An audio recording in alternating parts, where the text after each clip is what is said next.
Hello મિત્રો, જય શ્રી કૃષ્ણ. આપ સૌનું સ્વાગત કરું છું મારા ચેનલની અંદર. આજની અપડેટ નાની છે, ઘણી બધી નાની અપડેટ છે, પરંતુ ઘણી વખતે હું તમને કહું છું નાની અપડેટ બી ઘણું મોટું કામ કરી જતી હોય છે. અને એ ઉદ્દેશ્ય સાથે જ હું તમારી સાથે આજે શેર કરી રહ્યો છું. નાની અપડેટ્સ જોવા જેવી તો ખાસ છે, કારણ કે એક પ્રોવિન્સે પોતાના પીઆરના એલોકેશન્સ જે છે હજી કેટલા સ્લોટ બાકી છે અને હજી કેટલા લોકોને સિલેક્ટ કરશે, આની આખી એક ક્લિયર ડિટેલ આપી છે, જે તમે બી જાણશો તો તમને બી ખબર પડશે કે તમારા પીઆર લેવાની અંદર આ કઈ રીતે મદદગાર થઈ શકે.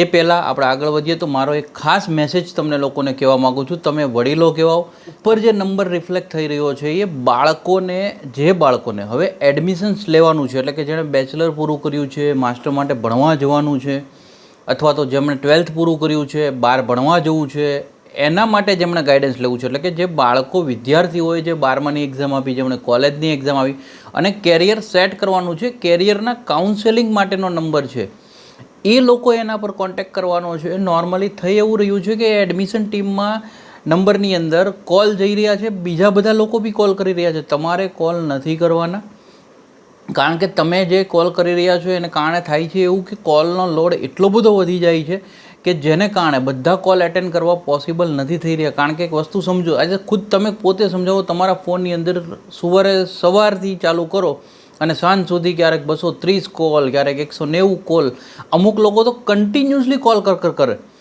તમે એક વસ્તુ સમજો, પેશન્ટ રાખો. આ વસ્તુ એવી છે કે જે તમે કદાચ 5 મિનિટમાં કશું નથી જાણી લેવાના. આના માટે હું તમને એક સિસ્ટમ સમજાવું. એ એડમિશન ટીમનો નંબર છે, એટલે થાય છે એવું કે તમે જો એમાં કોલ કરો તો એ એમનું કામ બી ડિસ્ટર્બ થાય. રિક્વેસ્ટ છે મારી, પ્લીઝ જેમને એડમિશન લેવું છે એ જ લોકો કોલ કરજો. ક્વેરીઝવાળા મેસેજ કરે, કારણ કે કોલનો લોડ વધી જવાને કારણે ઘણી વખતે કેવું થતું હોય છે કે જે ઇમ્પોર્ટન્ટ જે બાળકો હોય છે, જેમને કાઉન્સેલિંગ લેવાનું છે, કદાચ એમની માહિતી ચૂકી જાય અને એમની સામે બીજા ટાઈમની અંદર ડાયવર્ટ થઈ જવાને કારણે ટીમ શું થઈ જાય કે જે જેન્યુઅલ બાળક હતું એમના સુધી કદાચ પ્રોપર માહિતી ના પહોંચી શકે.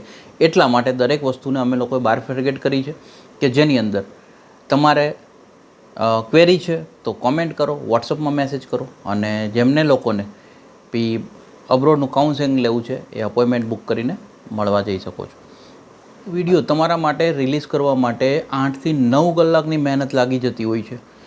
એટલે અમે કહીએ છીએ કે અમે બહુ શાંતિથી પહેલું તો વિડીયો શાંતિ જો. ઘણા તો એવા બી ક્વેશ્ચન્સ મને મળ્યા કે ઓલરેડી વિડીયોમાં મેં વાત કરી છે, છતાં એના જ સવાલ પૂછી રહ્યા છે કે સર આનું લિસ્ટ આપો, સર પેલું. તો ઓલરેડી વિડીયો તો છે, તમે જુઓ શાંતિથી. એટલા માટે તો આપણે વિડીયો રિલીઝ કરીએ છીએ.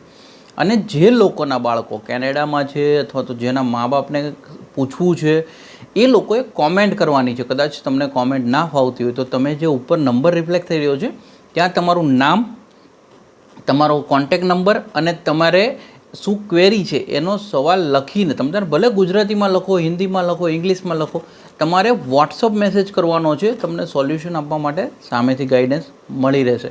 પરંતુ એ એડમિશન ટીમનો નંબર છે, એટલે જે બાળકોને જો બહાર એડમિશન લેવું છે એ લોકો જે નંબર પર કોલ કરે, બધાએ તમારે નથી કરવાનો. જેમને ક્વેરીઝ છે એ કોમેન્ટ કરો અને વોટ્સઅપમાં તમારો મેસેજ લખીને મોકલો, તમને સોલ્યુશન એ રીતે મળી શકે.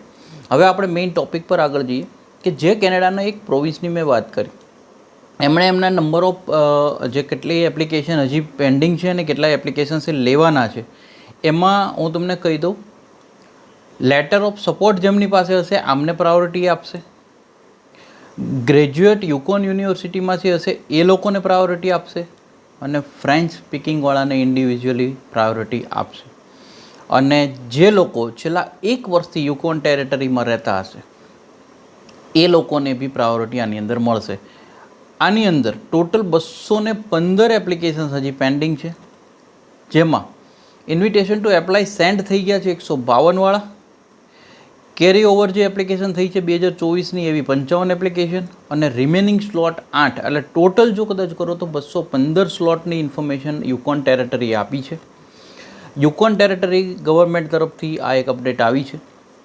જે લોકો બી આ કન્ડિશનને અથવા ટર્મ્સને ફૂલફિલ કરી રહ્યા છે, આ લોકો માટે આ એપ્લિકેશન કરી દેવી જોઈએ. કારણ કે હું ઘણી વખતે કહું છું, એવી રીતના 7-8 બેન્ડવાળા વેઇટ કરતા રહી જાય અને પ્રોવિન્સ ડિમાન્ડમાં હોય અને એપ્લિકેશન થઈ જાય તો એ લોકોનું પીઆર ખુલી જતું હોય છે. અને આ ઉદ્દેશ્ય સાથે જ કે ભાઈ નાની નાની માહિતી બી છે, છતાંય ભલે એક વસ્તુ છે કે લોકો સુધી જો પહોંચી જશે તો એમને મદદગાર થઈ શકે. અમારી કોશિશ ઓલવેઝ તમને લોકોને મદદગાર થવાની જ છે, પરંતુ ઘણી વખતે એવું થાય છે કે ઓલું કહેવાય છે ને, આપણે ગુજરાતીમાં એક કહેવાય છે, ધર્મ કરતાં ધાળ મોંઘ પડી, એવું કંઈક કહેવાય છે, કહેવત છે, આઈ થિંક સો.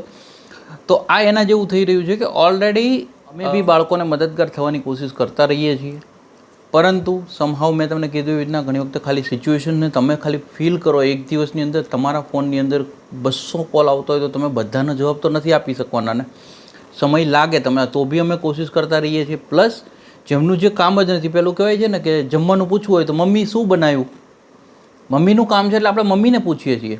કોઈ દી એમ કીધું પપ્પા આજે શું છે જમવામાં? ના જ કહીએ ને, કારણ કે પપ્પાનું કામ નથી. આ એના જેવું છે કે એડમિશન ટીમનું કામ એ નથી. તો બેટર છે કે તમે લોકો, અમારી એક બહુ સારી એક સરળ રિક્વેસ્ટ છે આપ લોકોને કે જે બી તમારી ક્વેરી છે કોમેન્ટ કરવાનું રાખો તમે લોકો. જો કદાચ એ પછી બી તમને હજી બી કન્ફ્યુઝન્સ હોય છે તો શાંતિથી તમે એ નંબર ઉપર વોટ્સઅપમાં તમારી આખી ક્વેરી લખીને શાંતિથી વોટ્સઅપ કરો, તમને સામેથી કોલ બેક કરવાની કોશિશ અમે કરીશું. અને એડમિશન લેવું છે એ લોકો તમ તારે કોલ કરી શકે છે એ નંબર પર કે જેમને એમના બાળકોને, એમના રિલેટિવ્સના બાળકોને અથવા એ લોકોને એડમિશન્સ માટે બહાર મોકલવા છે અથવા કોઈ પીઆરની ફાઇલ મૂકવાની છે, એ લોકો કોલ કરે તો વાંધો નથી. પણ જેમની ખાલી ક્વેરીઝ પૂછવી છે એ લોકો પ્લીઝ મેસેજ કરવાનો આગ્રહ રાખો. Thank you so much. જય હિન્દ, જય ભારત.